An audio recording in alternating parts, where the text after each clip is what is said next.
Well, today we need to look at a scorecard of the medical doctors because, they've been the top dogs for 100 years from 1914 since the Flex report, 1914. Now it's 2014.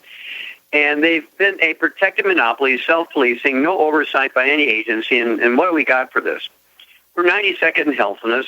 There's 91 other nations whose peoples are healthier than us. We rank 60th in longevity. There's 59 other nations whose peoples are longer lived than us. And God forgive us, we rank 41st when it comes to live births and first month survivability of our babies. And, of course, medical doctors, according to the Institute of Medicine, a ethical watchdog for the medical system, the Journal of the American Medical Association, and the Center for Disease Control, federal agencies that track this kind of stuff, each year, there's a yearly figure, medical doctors kill, injure, and infect 15 million of their customers in their workplace. They kill, injure, and infect 15 million patients in their clinics and hospitals. And, of course, that's inclusive of 2 million infections in hospitals each year, of which 90,000 die. They kill 15,000. These are the words that are used by the Center for Disease Control and the U.S. Department of Health and Human Services Office of Inspector General. Medical doctors kill 15,000 seniors every month for 180,000 a year. In hospitals, when they go in for doctor-requested or demanded screening tests and minor medical procedures. And then, of course, the people who do the drugs, the pharmaceuticals, we're talking about, so 1.5 million people in America each year are killed or permanently damaged by decimal point problems from prescriptions by doctors and our fulfillment problems by the pharmacists who fulfill the drugs. 1.5 million each year. And then what's going on here? What does this cost us? Well, it costs us $750 billion a year in fraudulently billed statements to individual patients and also to the insurance companies of these patients. $750 billion is one-third of the medical budget each year. This is not a government stuff. This is your doctor and his colleagues' fraudulent billing. This is actually a full-page article in every newspaper in America, September 2012, again by the Institute of Medicine, the ethical watchdog, reported to the people that are watching.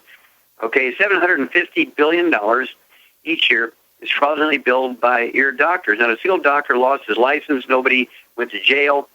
And this is a yearly figure, $750 billion. Bernie Madoff went to jail for life plus 150 years for defrauding his investors of $3 billion.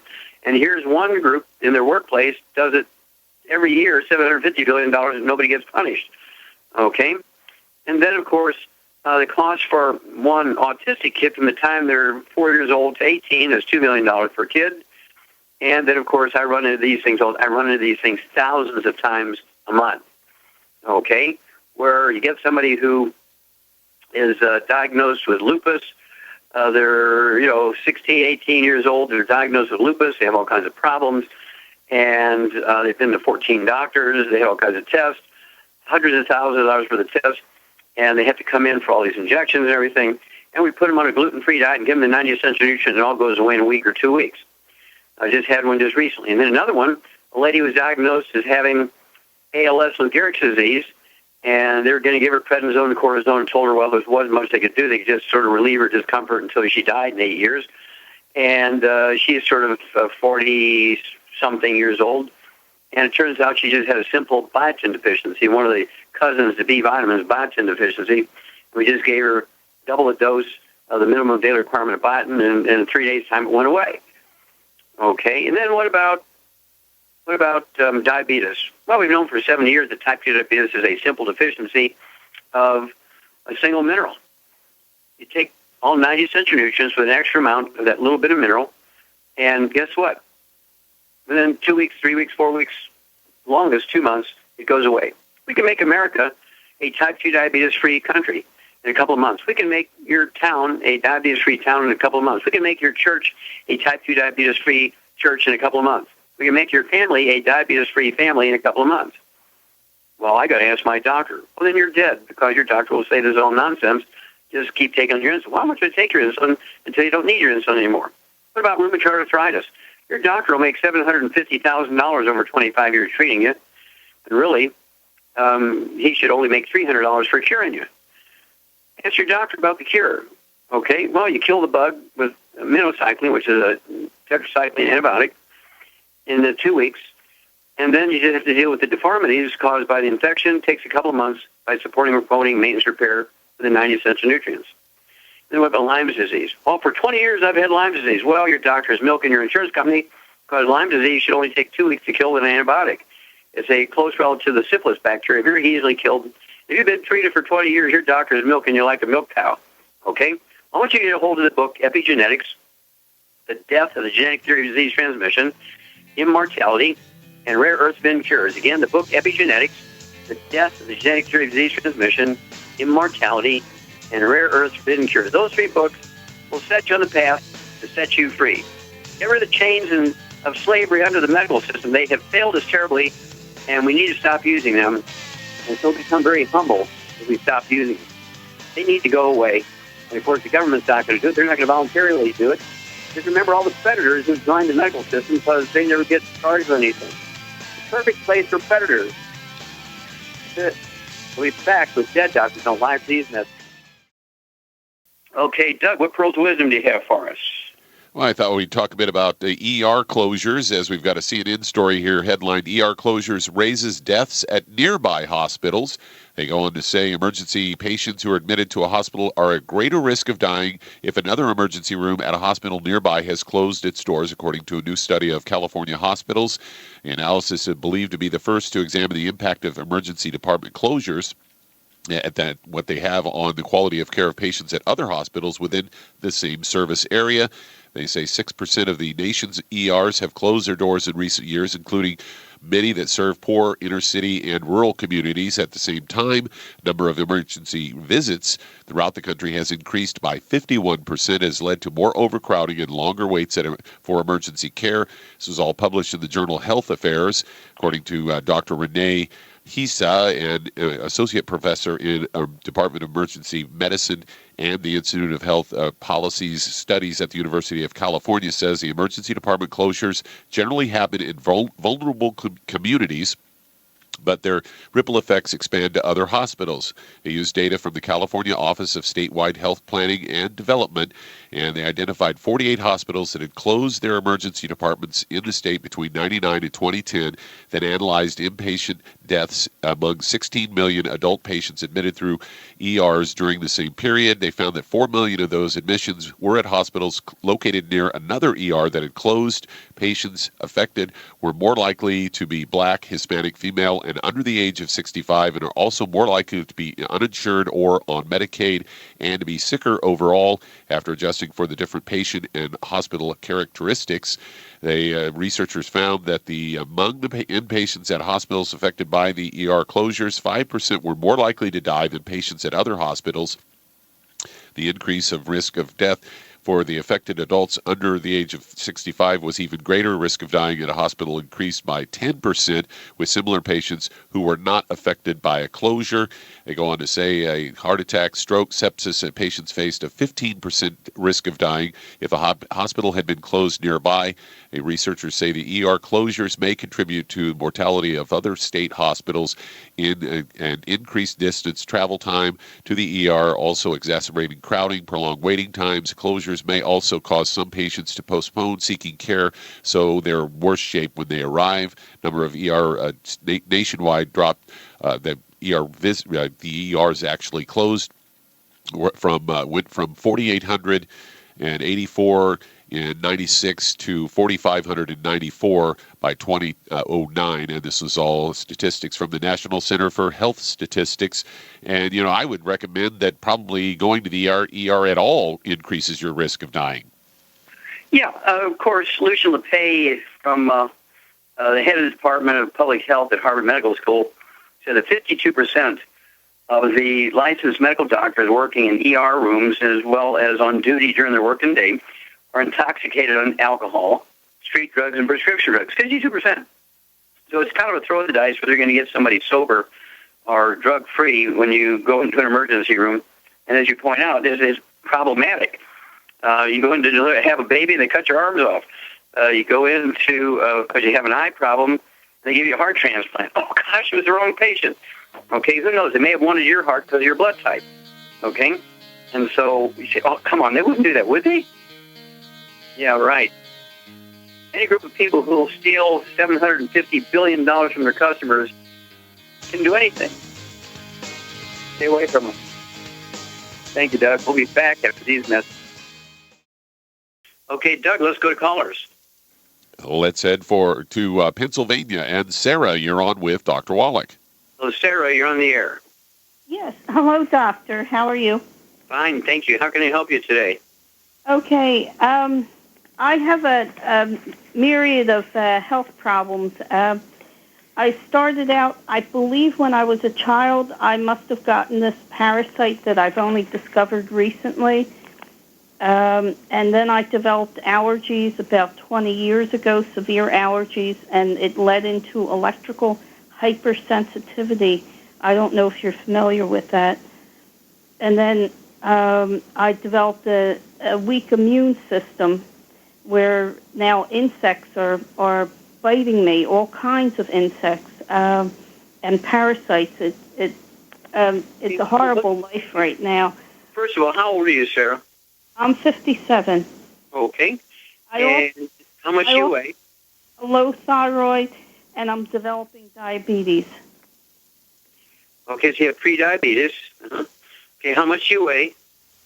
207. Okay, and how tall are you?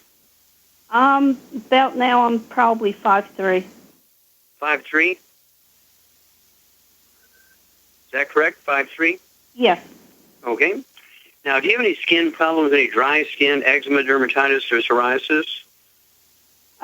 My skin tends to be dry. Okay.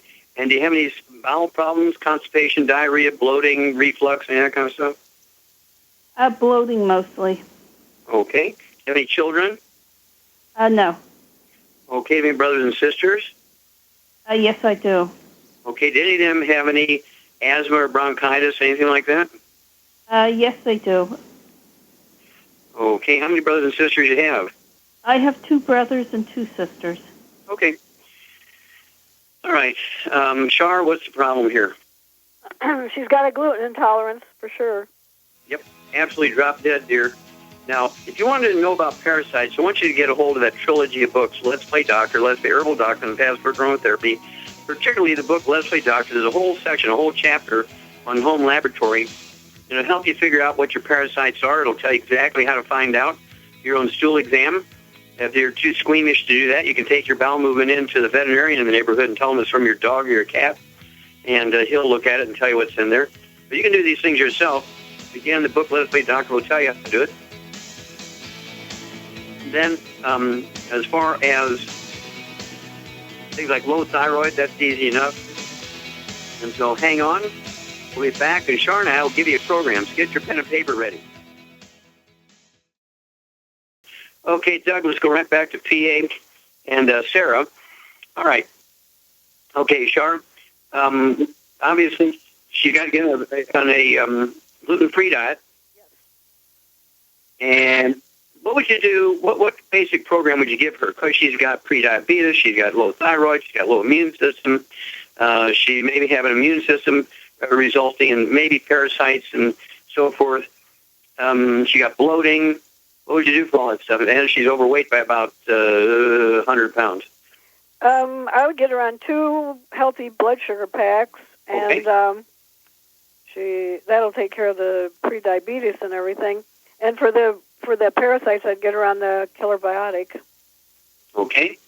And what would you do for the thyroid? Ocean's Gold. Okay. And let's see here. What would you do for the immune system? What would you do to kind of proper immune system up? OPCT. Very good. Very good. There's 100 of them. Anyone will do. And so let's have her take 3 OPCTs twice a day. That's 2 bottles a month. The Ocean's Gold, I'll have her take 3 of those tablets twice a day. That's 2 bottles a month. And again, for the parasites, it wouldn't hurt for her to have 207 pounds. I'd have her take 9 of those killer biotic a day. 3 at breakfast, 3 at lunch, 3 at dinner. That's 3 bottles a month. What would you do for the bloating? Well, she can take enzymes for that. Yeah, you're exactly right. Ultimate enzymes. I'd have her take 1 or 2 of those, 2 to 5 minutes before each meal, a couple ounces of water. And what aromatherapy oil would you throw in to help with the bloating? Aromatherapy oil, peppermint oil. Peppermint oil, you get an A++, girl. Good job. Okay. And so, yes, Sarah, you want to also add the aromatherapy oil from our Ancient Legacy collection. Put 4 drops in a 8-ounce cup of water. You can smell it. You can sip on it through each meal. And then save about a third of it so you can finish that at the end of the meal. And you'll just be amazing.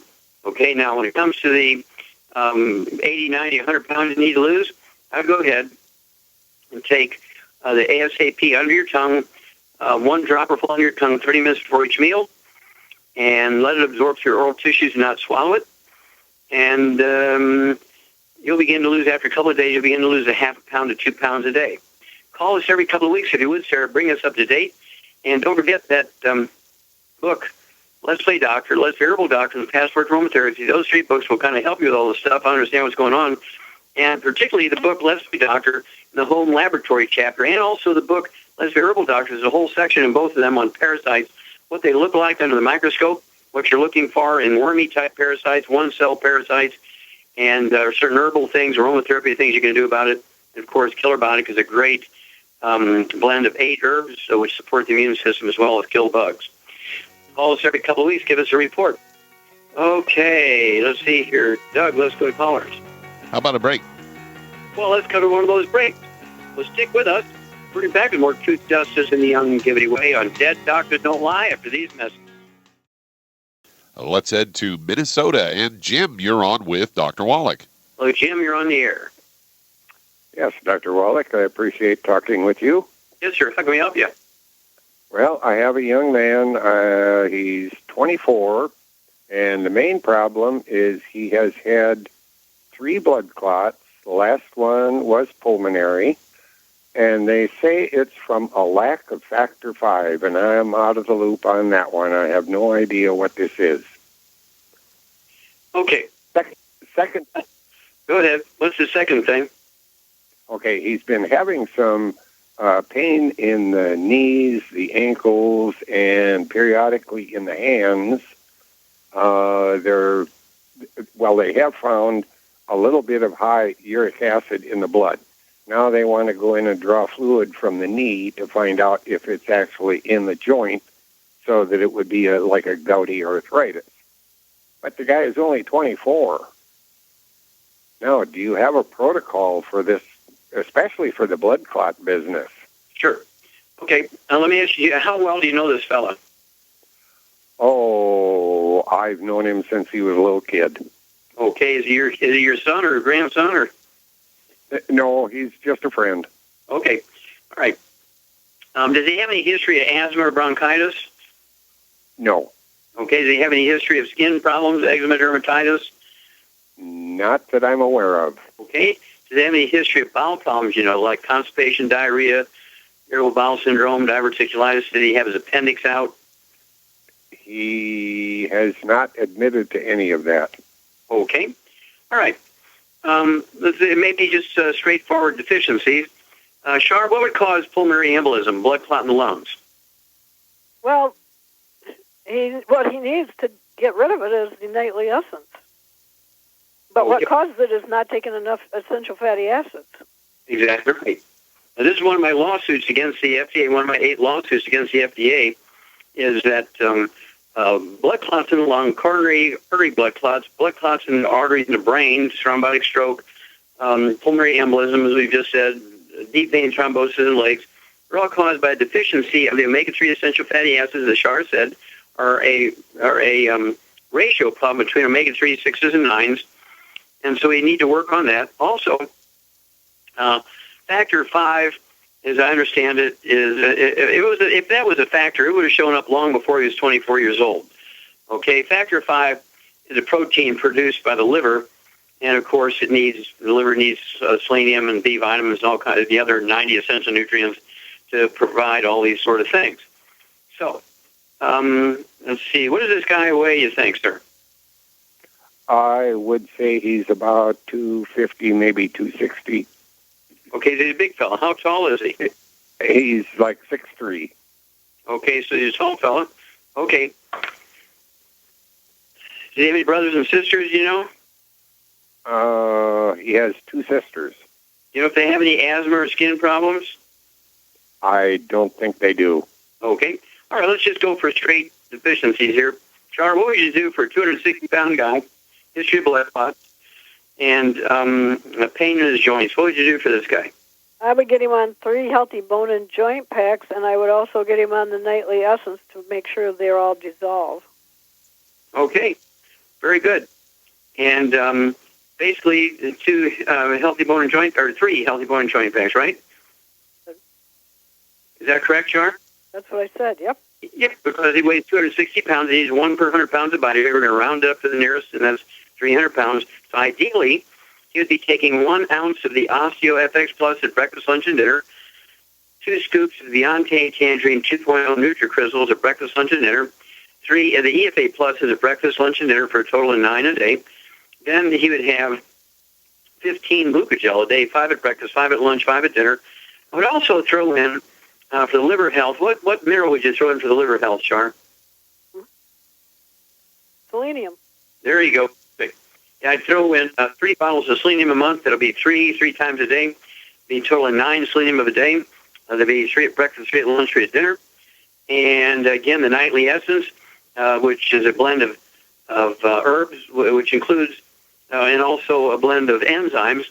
And it also includes the nattokinase, which is, as Char implies, it's a legendary for dissolving blood clots. So whatever residues of blood clots are there, see, warfarin doesn't dissolve blood clots, but it prevents blood from clotting.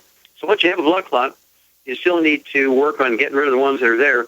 And so this is where the nightly essence will help that, because the nattokinase is legendary for dissolving blood clots.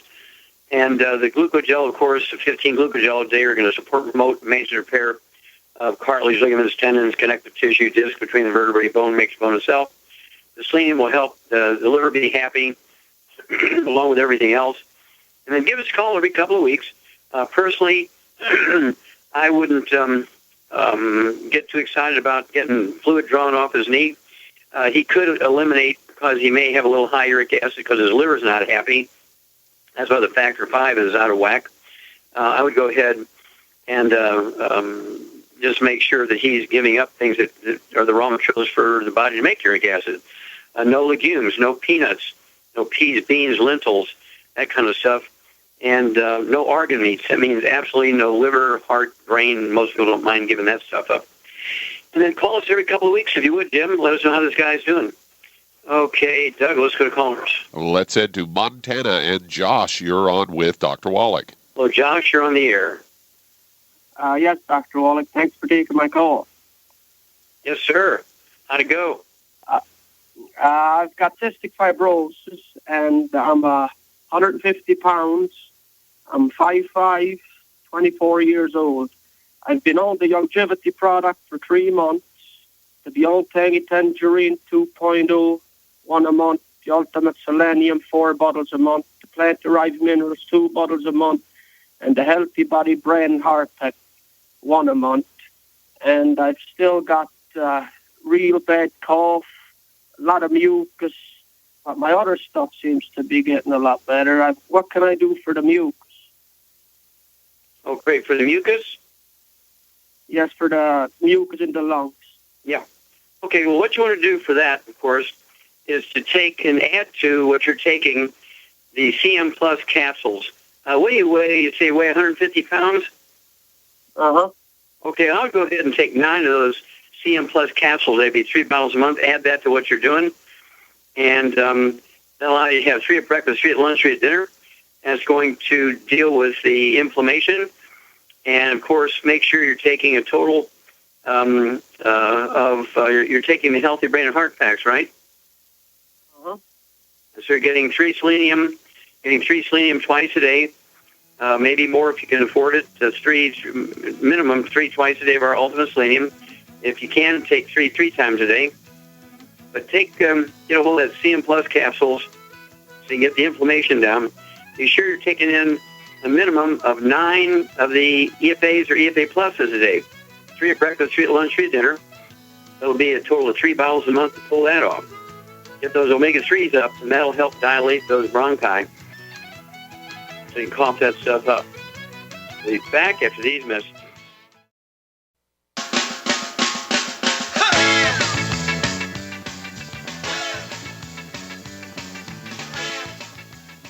We're back with Dead Doctors Don't Lie on the ZBS Radio Network. Dr. Joel Wallach here for Longevity, 94 After Safe. And Doug, let's go right back to Montana. And Josh, second question. About the cystic fibrosis, the C+ capsules. How many bottles a day did you say a month? Of the selenium?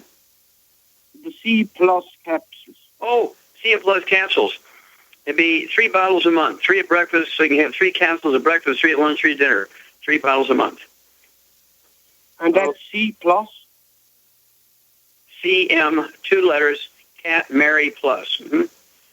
CM All Plus. right. Okay. You have a great... Hello? Yes, sir. The other question is, I got a lady, she's depressed. She's 110 pounds, she's 5'4" in height, and she's 58 years old. What could we give her? Okay, anytime anybody's depressed or has any emotional stuff, I like to get them on a gluten-free diet.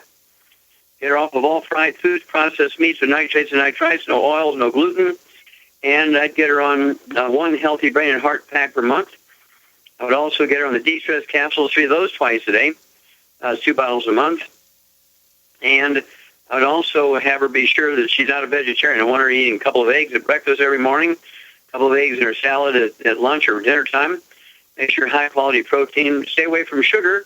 That includes dry fruit, fresh fruit, and juices.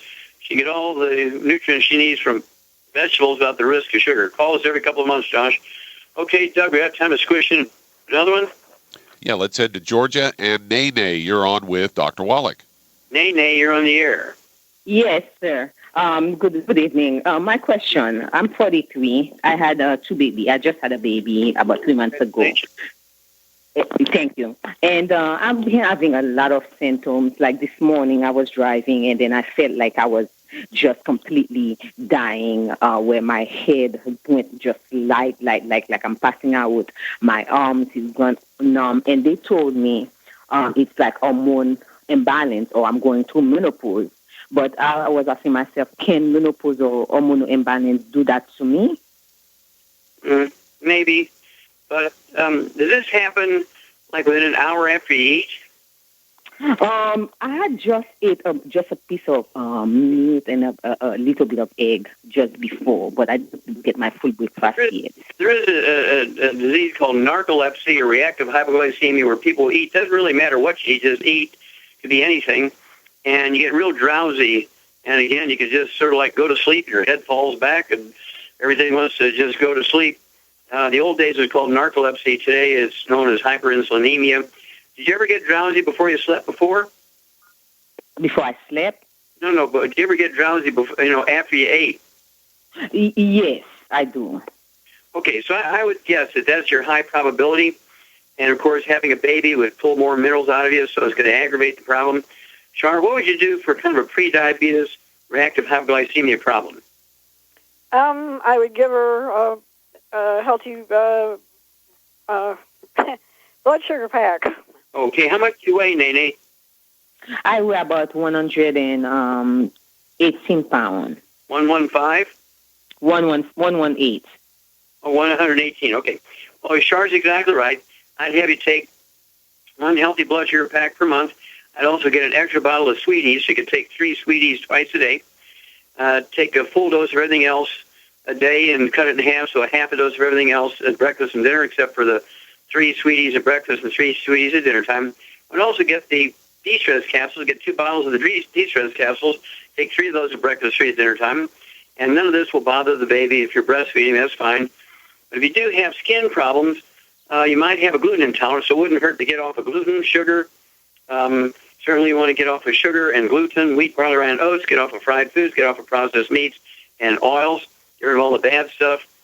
And if you're not breastfeeding the baby, you still need to get off that stuff anyway. Make sure the baby is on a gluten-free formula. Call us every couple of weeks if you would, Nate. Let us know how you're doing. But make sure somebody's with you when you're driving, because it can be very dangerous in this situation. Well, thank you, everybody. Really great questions and testimonies. Thank you, Shar. Just super job as usual. Thank you so much, Doug and Susan. Superlative job as usual. God bless each and every one of you. God bless our troops. God bless our Navy SEALs. And God bless America.